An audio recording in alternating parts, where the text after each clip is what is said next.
How are you? So last class we saw modal verbs, right? And I gave you homework, right? A section வந்து complete பண்ண சொன்னேன். So let's discuss the answer now. I already told you the answer for the first question, right? When I was a child, it's an ability in the past. So what semi-modal verb you will use? Used to. Okay, so I used to climb trees easily, but now I can't. Then second question, it's a determination that kandipa na idha vandu pannuven. So that is called as determination, right? So determination na enna ennala kandipa panna mudiyum. So that kind of attitude is the determination that I can do that abindradha determination. Okay, so here I dash win this singing contest. Okay, so here kandipa na இந்த singing contest win பண்ணுவேன் அப்படின்றப்ப determination like can means என்னால் முடியும் அப்படின்னு அர்த்தம். Okay, நான் கண்டிப்பாக win பண்ணுவேன் அப்படின்னு how you will tell in English using the modal verb. Which modal verb you will use? I will win this singing contest. Okay, so that's the answer. Then third one is you dash buy this book, it is worth buying. Okay, it's an advice or suggestion. Like நீங்கள் இந்த book read பண்ணிங்கன்னா it is very nice அப்படின்னு சொல்லிட்டு it's just an advice. So how you will tell? You shall buy this book, it is worth buying. Or yeah, நீங்கள் must use பண்ணிங்கன்னா அது வந்து like ரொம்ப ஃபோர்ஸ் பண்ணுற மாதிரி இருக்கும். Here's it's a light suggestion, right, or advice, right. So you can tell like you should buy this book, it is what buying. Or you shall buy this book. Actually இந்த கொஷினுக்கு வந்து நம்ம நிறைய modal verbs வந்து use பண்ணலாம். So here advice or suggestion அப்படின்றதுனால you shall we can fix. Okay, so you shall buy this book, it is what buying. Then Poongothai dash speak several languages. Okay, so ability presentல வந்து எழுத சொல்லியிருக்காங்க.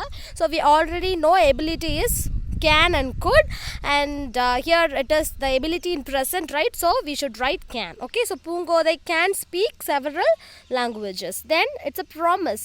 So I will like நான் இதை பண்ண மாட்டேன் கண்டிப்பா அப்படின்னு சொல்கிறது. Okay, so I swear I dash tell lies again. Okay, so normally வந்து I never tell lies again தான் நம்ம யூஸ் பண்ணுவோம். Here we have to use modal verb, right?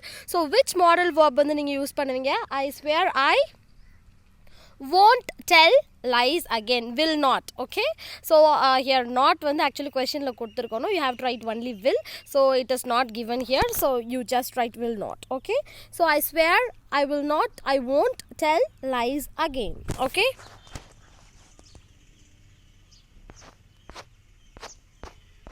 then my father, it's a past habit. So we know past habit க்கு வந்து நம்ம எந்த semi modal verb use பண்ணுவோம்? It's a used to, right? So my father used to play badminton in the evenings when he was at college. Okay, then seventh question, you dash do as I say. It's a command. So like mostly who will give command? Like your PT ma'am will give command, or the people or the person who is above you will give a command for you, right? So கண்டிப்பா நீ பண்ணணும் அப்படின்றது தானே கமாண்ட்குள்ள வரும். So it's like it is must. So you must do as I say. Then we have request, right? So dash I have another glass of water. So mostly for request, which modal verb you will use? You will use can or could, right? So the answer for this question is can I have another glass of water, or could I have another glass of water? Okay, so எது வேணா நம்ம எழுதிக்கலாம். Then CB has not practiced hard but he win the race. பண்ணலாம், actually practice பண்ணலேனாலும் there is a possibility அவங்க win பண்ணலாம். So he can win the race நம்ம use பண்ணலாம். Okay, and we dash preserve our natural resources. Like we should preserve our natural resources. அப்படி இல்லாட்டி we ought to preserve our natural resources. It's a duty, right? So these are all the answer for this. Some questionsல வந்து 2 இல்லாட்டி 3 கூட ஆப்ஷனில் இருக்கும். Like you can use this interchangeably. So next section வந்து B. So இது எப்படி பண்ணணும் அப்படின்னா, you have to rectify the error and you have to find out. Okay, so ஒரு sentence கொடுத்திருப்பாங்க, அதில் ஒரு mistake இருக்கும். You have to correct that mistake and you have to write the correct answer. Okay, so the first question given here is would I have your autograph? Okay, so here would I have your autograph? Would Verma? No. So you are requesting someone that can I have your autograph? So obviously நான் answer சொல்லிட்டேன். So what's the answer? Can. Okay, so could இல்லாட்டி can. So yeah, could is most probable. So could I have your autograph is the correct answer. Okay, then second question also I'll do it for you. The remaining thing I'll give you as a homework that you should do in home. Okay, so I can be 15 next April. So next April வந்து எனக்கு 15 வயசு ஆயிரும் அப்படின்றதா இதில் வந்து கொடுத்துருக்காங்க. Here can எப்படி வரும்? இது உங்களுடைய எபிலிட்டி சொல்லுதா? நோ. ரெக்வஸ்ட் பண்ணுறீங்களா? No. So it is said that ஏப்ரலில் நான் எனக்கு வந்து 15 ஆயிரும் அப்படின்னு சொல்லிட்டு ஃப்யூச்சரில் நடக்க போகிறத வந்து சொல்கிறாங்க. So mostly future means which word we will use for future tense mostly will. So here I will be 15 next April. So that's the answer for the second question. So இதே மாதிரி வந்து நிறைய மாடல் வேர்ப்ஸ் வந்து இங்கே தப்பாக கொடுத்துருப்பாங்க. அந்த model வேர்ப்ஸை எடுத்துகிட்டு கரெக்டான அப்ரோப்ரியேட்டான மாடல் வேர்ப்பை வந்து நீங்கள் போடணும். லைக் யா நெக்ஸ்ட் ஒன்னும் உங்களுக்கு வந்து நான் I'll tell you the answer today. So take an umbrella, it should rain later. Okay, so umbrella எடுத்துக்கோ, மழை வந்தாலும் வரலாம். So it is a probability or possibility. ஆனால் இங்கே should கொடுத்துருக்காங்க. So கன்ஃபார்மாக we don't know that rain will come or not. So இங்கே should போடக்கூடாது. What you should use? You should use may. Okay, so take an umbrella, it may rain later. So that's the answer for this question. So you have to complete the remaining questions. And next வந்து read the dialogue and fill in the blanks with suitable models கொடுத்துருக்காங்க. So இதுவும் வந்து நீங்கள் read பண்ணி பார்த்துட்டு இங்கே என்ன அப்ராப்ரியேட்டான model verb வரும் அப்படின்னு சொல்லிட்டு you have to answer. So dad is telling dash we go out for dinner tonight. So shall we go out for dinner tonight is the correct answer. Okay, yeah, so நீங்கள் remaining வந்து you have to write and you have to fill in the exercise, and tomorrow we will discuss the answers. Okay, so நீங்கள் try பண்ணுங்க, we will discuss the answers tomorrow. Okay, so ஏதாவது doubt இருந்துச்சுனாலும் நான் next வீடியோவில் வந்து I'll clear all your doubts. Okay, because we are discussing answer in every video right now. முன்னாடி கொடுத்த ஹோம்ஒர்க்கை next வீடியோவில் நம்ம டிஸ்கஸ் பண்ணுறோம்.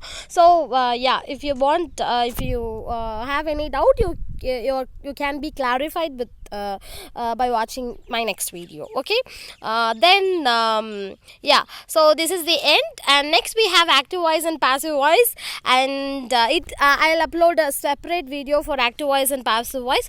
So நம்ம already almost வந்து one unit வந்து we completed, and yeah, today we are moving into the next unit, and the next unitல prose வந்து நம்ம வந்து move on பண்ண போறோம். Okay, so yeah, let's get ready. So the night the ghost got in. So title வந்து it's very interesting, right? It's something about a ghost or something, you may think. So the night the ghost got in by James Grover Thurber. Okay, so before going into the lesson, we want to read something about the author, right? So James Grover Thurber na yarnu soltu, let's see. Okay, so James Grover Thurber வந்து like he lived between 1894 to 1961. So he was the famous American cartoonist. Okay, so இவர் America சார்ந்த cartoonistனா யாருப்பா? You know, daily we are watching cartoon in television, and sometimes வந்து cartoons வந்து like sketch பண்ணி நம்ம புக்ஸே விற்கும். So அந்த மாதிரி புக்ஸ் வந்து நம்ம வாங்கி வந்து ரீட் பண்ணுவோம், right? So cartoonist means one who draw cartoon. So cartoon வரைகிறவங்களாம் cartoonistன்னு சொல்லுவாங்க. So James Grover Thurber is a cartoonist. So he is from America, and he was also an author. So இவர் வந்து ரைட்டரும் கூட நிறைய ஒர்க்ஸ் எழுதியிருக்காரு. he is a humorist. ஹியூமர்னா என்ன? Humour sense நிறையா இருக்குது ஒருத்தவங்ககிட்ட அப்படின்னு சொல்லுவாங்க. ஸோ யாரை வந்து அப்படி சொல்லுவாங்க, like one who maths others laugh. Okay, and at the same time think. So humorist means like அவங்களுடைய ஒர்க்கில் வந்து நிறைய ஹியூமர் சென்ஸ் இருக்கும். ஹியூமர் சென்ஸ் மீன்ஸ் அடுத்தவங்களை ஹாப்பி பண்ணுற மாதிரி, லைக் அடுத்தவங்களை லாஃப் பண்ணுற மாதிரி like elements. Okay, like comical elements, comedy elements தான் ஹியூமர் அப்படின்னு சொல்லுவாங்க. ஸோ இவருடைய ஒர்க்கில் வந்து நிறைய ஹியூமர் சென்ஸ் இருக்குன்றதுனால இவர் ஹியூமரிஸ்ட்னு சொல்கிறாங்க. Okay, so then he was a journalist also. ஜேர்னலிஸ்ட்னால் நம்மளுக்கு ஆல்ரெடி என்னன்னு தெரியும், யாருப்பா? லைக் நியூஸ் கேதர் பண்ணுவாங்கள்ல, ஜேர்னலிஸ்ட். லைக் நியூஸ், இப்போ நியூஸ் பேப்பர்லலாம் வந்து நியூஸ் இருக்குது, நியூஸ் வருது. Television also news channels, news is there. Who will go and collect all this information and will arrange and make it ready for the readers to read. So those persons are called as journalists. Okay, then playwright. playwrightனா என்னென்னா நாடகம் எழுதுறவங்க. Like we know, right? drama. Yeah, and the celebrated wit. So wit, celebrated wit na ரொம்ப ஃபேமஸான ஒரு இன்டெலிஜென்ட்டான person. Okay, who this James Grover Thurber பாருங்க. So he is a very very multi-talented person we can say, because he is a cartoonist, author, humorist, journalist and also a playwright. Okay, and he was best known for his cartoons and short stories published mainly in the New York magazines such as The Catbird Seat and collected in his numerous books. Okay, so இவர் வந்து எப்போ famous ஆனார் அப்படின்னா, இவருடைய கார்ட்டூன்ஸும் short ஸ்டோரிஸும் நிறைய New York மேகசினில் வந்து publish ஆச்சு. So அதுக்கப்புறம் தான் வந்து ரொம்ப ஃபேமஸாக இவருடைய ஒர்க் வந்து like it became famous. And அந்த நியூயார்க் மேகசினோட நேம் என்னென்னா த கேட்பர்ட் சீட் அந்த மாதிரி. ஸோ இந்த மாதிரி மேகசினில் தான் இவருடைய ஒர்க்ஸ் வந்து ரொம்ப ஃபேமஸ் ஆச்சு. அதுக்கப்புறம் அவங்களுடைய ஒர்க்ஸ் எல்லாத்தையுமே கலெக்ட் பண்ணி தனியாக ஒரு புக்காக வந்து like they published. Okay, then he was one of the most popular humorist of his time. So அப்போ அவர் வாழ்ந்த டைமில் பாப்புலரான ஹியூமரிஸ்ட் வந்து இவர் தான். As he celebrated the comic frustrations and eccentricities of ordinary people. So what is mean by frustrations and எக்ஸென்ட்ரிசிட்டிஸ்?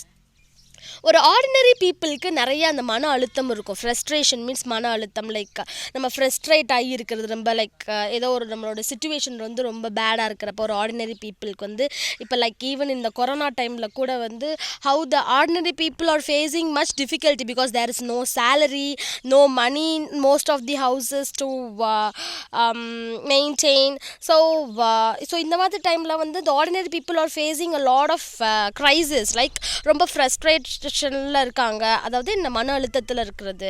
And eccentricities means that also the peak point of emotion, like ரொம்ப எக்ஸென்ட்ரிக்காக பிஹேவ் பண்ணுறது அப்படின்னு சொல்லுவாங்க. So ரொம்ப frustrate ஆகிட்டோன்னா நம்மளோட behaviour எக்ஸென்ட்ரிக்காக இருக்குன்னு சொல்லுவாங்க. So இந்த மாதிரி பிஹேவியர்ஸ் எல்லாமே வந்து காமிக் எலமெண்ட் கொண்டு வந்து இவர் எழுதுறதுல வந்து லைக் இவர் வந்து ரொம்ப ஃபேமஸ். ஓகே, ஸோ இவர் ஆர்டினரி பீப்புளோடைய ஃப்ரஸ்ட்ரேஷன்ஸையும் எக்ஸென்ட்ரிசிட்டிஸையும் வந்து இவருடைய ஒர்க்ஸில் வந்து நம்ம வந்து நிறையா பார்க்கலாம். Okay, and so it is given like comic frustrations, ரொம்ப சீரியஸான ஃப்ரஸ்ட்ரேஷன்ஸ் இல்லை. Okay, so this is a small summary about James Grover Thurber. So just read பண்ணுறதுக்கு so we don't need to concentrate on this much and let's go into the lesson. Okay, so the name of the lesson is the night the ghost got in. Okay, so yeah, James Grover Thurber. So இந்த title நீங்கள் கேட்ட உடனே வந்து what comes to your mind? The night that ghost got in. So இதுக்கு முன்னாடி வந்து cost stories வந்து நிறையா வந்து நீங்கள் கேட்டிருப்பீங்க, like in and around your places, உங்களோட மதர்கிட்ட கேட்டிருப்பீங்க, or from your friends, like நிறைய கோஸ்ட் ஸ்டோரிஸ் வந்து நீங்கள் பார்த்துருப்பீங்க, right? So actually this is not a ghost story, not a ghost story or ghost story. Let's read the lesson and find out whether in the ghost யார், இது உண்மைக்கே Costa இல்லை வந்து like இவங்களுடைய இமேஜினேஷனாக, இது எல்லாமே தான் வந்து நம்ம இந்த ப்ரோஸை பற்றி பார்க்க போகிறோம். Okay, so the title is just the night the ghost got in. Okay, so from the title it's we can understand ஒரு நாள் நைட் வந்து ஒரு கோஸ்ட் வந்து ஒரு வீட்டில் என்டர் ஆயிருக்கு அப்படின்ற மாதிரி தான் அந்த டைட்டிலோடைய மீனிங் வந்து like it is there. And yeah, let's go into the lesson and find it out. Okay, so imagination of odd things always leads to absolute humour. Okay, so நம்மளுடைய odd திங்ஸை நம்ம imagine பண்ணுறது, add திங்ஸ்னால் என்னது? நடக்க முடியாத, like நடக்க முடியாத means not like walk பண்ணுறது இல்லை, ஐ மீன் ரியாலிட்டியில் நடக்க முடியாத விஷயங்கள் தான் ஆட் திங்ஸ்ன்னு சொல்லுவாங்க. டிஃப்ரெண்ட்டான திங்ஸ், ஸ்ட்ரேஞ்சான திங்ஸ். ஸோ அந்த மாதிரி திங்ஸை வந்து இமேஜின் பண்ணுறது எப்போவுமே ஒரு ஹியூமர் சென்ஸ் வந்து நமக்கு கொடுக்குன்னு சொல்லுவாங்க இது. ஓகே, ஸோ இல்லாத விஷயத்தை இருக்கிற மாதிரி நினச்சாலே like it brings a humour, right? So humour means it's comedy. Okay, so read the lesson and enjoy the narrator's experience with his grandfather who creates chaos and laughter with his imaginative stories. Okay, so in the poem, I mean sorry, it's not a poem, it's in the கதையில் வந்து இந்த ப்ரோஸில் வந்து ஒரு grandfather, ஒரு narrator வந்து அவருடைய எக்ஸ்பீரியன்ஸை share பண்ணுறாரு. நரேட்டர்னால் யாருன்னா இந்த கதையை வந்து நரேட் பண்ணுறவங்க, இந்த கதையை சொல்கிறவங்கன்னு வச்சுக்கலாமே. ஸோ இந்த ஹோல் ஸ்டோரியுமே ஒருத்தருடைய பாயிண்ட் ஆஃப் வியூவில் தான் நரேட் பண்ணியிருக்காங்க. ஸோ அவர் தான் இந்த நரேட்டர். ஓகே, ஸோ அவர் வந்து லைக் அவருடைய கிராண்ட்ஃபாதர் வந்து அவங்க வீட்டில் வந்து he created a chaos and laughter, அவருடைய இமேஜினேஷன்னால் என்னென்னா நடந்துச்சு அப்படின்றத அந்த ஹோல் ஸ்டோரியும். Okay, so yeah, let's get into the story. The ghost that got into our house on the night of November 17, 1915 raised such a hullabaloo of misunderstandings that I'm sorry I did not just let it keep on walking and go to bed. Okay, so narrator வந்து narrate பண்ணுற மாதிரி தான் இந்த story இருக்குது. So ஒரு நாள் night, which day is that? November 17, 1915 the ghost that got into her house on the night. Okay, so ஒரு ghost வந்து இவங்களுடைய வீட்டுக்கு வந்திருக்கு. ஓகே, என்னைக்கு? November 17, 1915 அன்னைக்கு நைட்.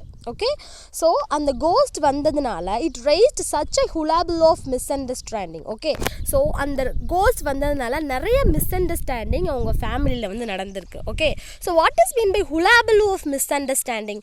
hullabaloo, ஸோ இந்த வேர்டே வந்து ரொம்ப டிஃப்ரெண்ட்டாக ஸ்ட்ரேஞ்சாக இருக்குல்ல. Come on, let's go into the glossary and find out the meaning for this word hullabaloo.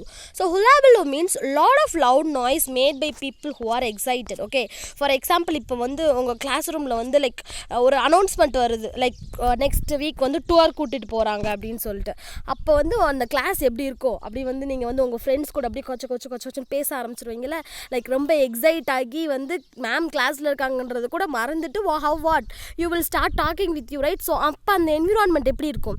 கையன்னு பேசிட்டு ரொம்ப எக்ஸைட்டடாக உங்கள் டூர் பற்றி உங்கள் ஃப்ரெண்ட்ஸ்கிட்ட டிஸ்கஸ் பண்ணிட்டு இருப்பீங்களே. ஸோ அந்த மாதிரி லைக் ஒரு நார்மலாக இருக்க ஒரு வீட்டில் வந்து ஒரு hullabaloo என்னது, ஒரு சலசலப்புன்னு சொல்லுவாங்கள்ல, லைக் ஒரு டிஸ்டர்பன்ஸ் மாதிரி நம்ம பீஸ்ஃபுல்லாக இருக்கிற இடத்துல. ஸோ hullabaloo ஆஃப் மிஸ்அண்டர்ஸ்டாண்டிங்னா என்ன? நிறைய misunderstanding. Okay, so yeah, a lot of misunderstandings because of that ghost. Okay, that I'm sorry I did not just keep it on walking and go to bed. Okay, so இந்த narrator வந்து ரொம்ப சாரியாக feel பண்ணுறாரு. ஏன் அப்படின்னா அன்னைக்கு அவர் இதை கண்டுக்கிறாமல் போயிருந்தா இது எல்லாமே நடந்திருக்காது. So I'm just sorry because I didn't just let it keep on walking. Okay, and go to bed. So அது போனால் போது, நடக்குதுன்னு விட்டுட்டு நான் போய் பெட்டில் போய் திரும்ப படுத்து தூங்கியிருந்தா இவ்வளவும் நடந்திருக்காது அப்படின்னு சொல்கிறார். ஓகே, ஸோ என்ன நடந்திருக்காது அப்படின்னு சொல்கிறாருன்றதை நம்ம லெசனை ஃபுல்லாக ரீட் பண்ணதுக்கப்புறம் புரிஞ்சுக்கலாம். Okay, so it's advent cost my mother throw a shoe through a window of the house next door and ended up with my grandfather shooting a patrolman. Okay, so இந்த அட்வென்ச்சர்லாம் இருக்குல்ல, ஸோ இது எப்படி ஆச்சு அப்படின்னா என்னுடைய mother வந்து ஷூவை எடுத்து என்ன பண்ணிட்டாங்க அப்படின்னா பக்கத்து வீட்டு next door means the nearby ஹவுஸோட வீட்டில் வந்து ஷூவை போட்டாங்க. ஸோ அதனால என்னாச்சு, என்னுடைய கிராண்ட்ஃபாதர் ஒரு பெட்ரோல் மேனை வந்து ஷூட் பண்ணிட்டாரு. Petrol man means what? It's a ஒரு போலீஸ் ஆஃபீஸர் தான் பெட்ரோல் மேன். ஓகே, ஸோ ஒரு போலீஸ் ஆஃபீஸரை வந்து he shot. Okay, I'm sorry therefore as I have said that I ever paid any attention to the footsteps. Okay, so இதுக்கு முன்னாடிலாம் வந்து நான் food ஸ்டெப்ஸ்க்கு அவ்வளோ attention கொடுக்க மாட்டேன். ஃபுட் ஸ்டெப்ஸ்னால் என்ன? அந்த நடக்கிற சத்தம் இருக்குல்ல, so that is called as foot steps. So அந்த ஃபுட் ஸ்டெப்ஸ்க்கு I will not give that much importance ஒரு அட்டென்ஷன். ஓகே, ஸோ லைக் சஸ்பென்ஸாக இருக்குது. ஸோ ரெண்டு இது வந்து சொல்லிட்டார். என்ன அப்படின்னா அவங்க மதர் வந்து ஷூவை வந்து பக்கத்து வீட்டில் போட்டாங்க, எதுக்குன்னு தெரியல. தென் இவருடைய கிராண்ட்ஃபாதர் ஒரு பெட்ரோல் மேனை வந்து ஷூட் பண்ணிட்டாரு, அதுவும் எதுக்குன்னு தெரியல. ஸோ அது எல்லாமே ரீட் பண்ண தான் தெரியும். தென் so what happened? They began about the 1:15 in the morning. இது எப்போ ஆரம்பிச்சிச்சு அப்படின்னா ஒரு நாள் நைட் 1:15 means what? ஸோ 1:00 தாண்டிடுச்சுன்னு 1:15 அந்த மாதிரி. Okay, so 1:15 in the morning a rhythmic quick cadenced walking around the dining room table. Okay, so rhythmica quick cadenced means like quick-ஆ வந்து ஒரு rhythmic-ஆ வந்து ஒரு ஃபுட் ஸ்டெப் வந்து டைனிங் ரூம் டேபிளில் வந்து நடக்கிற மாதிரி சத்தம் வந்து கேட்குது. Okay, so my mother was asleep in one room upstairs. Okay, so அப்ஸ்டேர்ஸில் ஒரு ரூமில் தான் அவங்க மதர் வந்து தூங்கிட்டு இருக்காங்க. My brother Herman in another, grandfather was in the attic. Okay, so என்னுடைய பிரதர் ஹெர்மன் வந்து ஒரு ரூமில் இருக்கிறாங்க, என்னுடைய கிராண்ட்ஃபாதர் வந்து அட்டிக்கில் வந்து இருக்கிறாங்க. ஓகே, அண்ட் அட்டிக்னா என்ன? அட்டிக் அப்படின்னா அந்த வீட்டில் வந்து மேலே வந்து இருக்குன்றோம்ல, அந்த ஏரியா தான் வந்து அட்டிக் அப்படின்னு சொல்லுவாங்க. Okay, so we can refer the glossary section also. So attic is a space or the room inside or partly inside the roof of the building. Okay, so மேலே இட்ஸ் லைக் ஃபர்ஸ்ட் ஃப்ளோருக்கு மேலே ஒரு இடம் மாதிரின்னு வச்சுக்கோங்களேன். So attic. Okay, and yeah, and in the old walnut bed which as you will remember once fell on my father. Okay, so எங்கே படுத்துருக்காங்கன்னா அட்டிக்கில் ஒரு old walnut bed, walnut மரத்தில் செஞ்ச பெட் வந்து அங்கே இருக்குது. ஸோ அதில் தான் வந்து like his grandfather was staying. as you will remember once fell on my father, அதுதான் ஒரு நாள் வந்து அவருடைய ஃபாதர் மேலே விழுந்த அந்த கட்டிலில் தான் வந்து லைக் அந்த பெட்டில் தான் வந்து கிராண்ட்ஃபாதர் வந்து அட்டிக்கில் போட்டு தூங்கிட்டு இருக்காரு. I had just stepped out of the bathtub. So narrator இப்போ தான் வந்து என்ன பண்ணுறாருன்னா பாத் டப்லேருந்து வெளில வராது, அதாவது குளிச்சுட்டு வெளியில் வராரு. And was busily rubbing myself with the towel when I heard the steps. Okay, so குளிச்சுட்டு வந்து தோட்டிட்டு இருக்காரு. ஸோ அப்போ திடீர்னு வந்து ஹி ஹர்ட் ஃபுட் ஸ்டெப்ஸ், அவருக்கு வந்து ஃபுட் ஸ்டெப்ஸ் கேட்குது. They were the steps of a man walking rapidly around the dining table down stair. Okay, so இது வந்து எப்படின்னா ஒரு மனுஷன் வந்து வேகமாக வந்து டைனிங் டேபிள் இருக்குல்ல, ஸோ அதை சுற்றி வந்து நடக்கிற மாதிரி வந்து rapidly means fastly. Okay, so நடக்கிற மாதிரி ஃபுட் ஸ்டெப்ஸ் வந்து கேட்குது. The light from the bathroom shone down the back steps. Okay, so பாத்ரூம்லேருந்து வர அந்த லைட் வந்து ஷைன் ஆகுது. ஸோ ஷோன் மீன்ஸ் ஷைனோடைய பாஸ்ட் டென்ஸ் தான் shone. Okay, shone down the back steps, அந்த பேக் ஸ்டெப்ஸில் வந்து பாத்ரூம்லேருந்து வர லைட் வந்து லைட்டாக வந்து தெரியுது. Which drop directly into the dining room. Okay, so அதுலேருந்து வந்த அந்த லைட் வந்து லைக் பேக் ஸ்டெப்ஸில் பட்டு அண்ட் டேரெக்டாக டைனிங் ரூமில் வந்து லைட்டாக வந்து அந்த வெளிச்சம் தெரியுது. I could see the faint shine of plates on the plate rail. So plate ரைல்னால் பிளேட் வைக்கிறதுக்குன்னு ஒரு அந்த ஒரு கம்பி மாதிரி வந்து ஒன்று இருக்கும். ஓகே, ஸோ அதுலேருந்து வர லைட் வந்து என்ன பண்ணுது அப்படின்னா அந்த பிளேட் ரெயிலில் பட்டு அதில் அழகாக அடுக்கி வச்சுருக்க அந்த பிளேட்லாம் வந்து ஃபெயிண்ட் ஷைன்னா அந்த லைட்டாக வந்து ஷைன் ஆகுது. ஸோ ஒரு பிளேட்டில் வந்து ஒரு லைட் பட்டுச்சுன்னா எப்படி ஷைன் ஆகும், ஸோ அந்த பாத்ரூம்லேருந்து வர லைட் வந்து எவ்வளோ அழகாக ட்ராவல் ஆகுது அப்படின்னு சொல்லிட்டு லைக் அந்த ஆத்தர் வந்து ரொம்ப அழகாக வந்து சொல்லி எழுதியிருக்காரு. I could see the faint shine of plates on the plate rail. I couldn't see the table. அந்த டேபிள் டைனிங் டேபிள் தெரியல, அந்த பிளேட் தான் வந்து நல்லா ஷைனிங்காக தெரியுது. The steps kept going round and round the table. Okay, so அந்த food steps வந்து என்ன பண்ணுது, ரவுண்ட் அண்ட் ரவுண்ட் த டேபிளை சுற்றி நடக்கிற மாதிரி வந்து he heard the sound.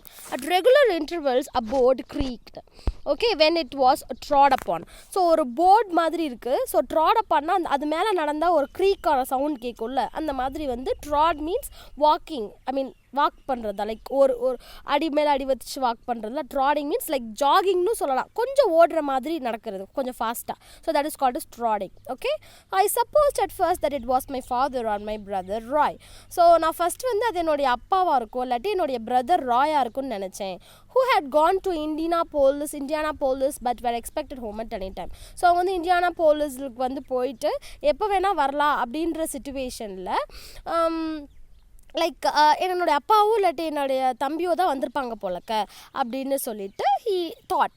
I suspected next it was a burglar. திடீர்னு ஒரு வேளை திருடனாக இருக்குமோ அப்படின்னு இவருக்கு தோணுச்சு. burglar means home, it is a thief. okay, it did not enter my mind until later that it was a ghost.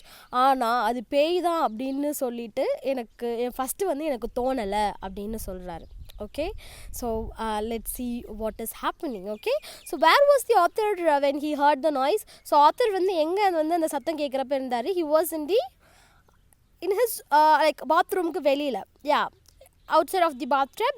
he was rubbing his body with the cloth after taking bath. What did the narrator think the unusual sound was? அந்த unusual sound வந்து என்ன நினச்சாரு? first he thought it was his brother or father who gone to Indianapolis but expected home anytime. Then he suspected it as a burglar. okay, so let's it is enough today because I gave you homework also in modal verb. so just வந்து இது நீங்கள் read பண்ணுங்க and we will see the remaining part of the story in the next class. okay, so take care students and finish the homework. okay, let's discuss the answer in the next video.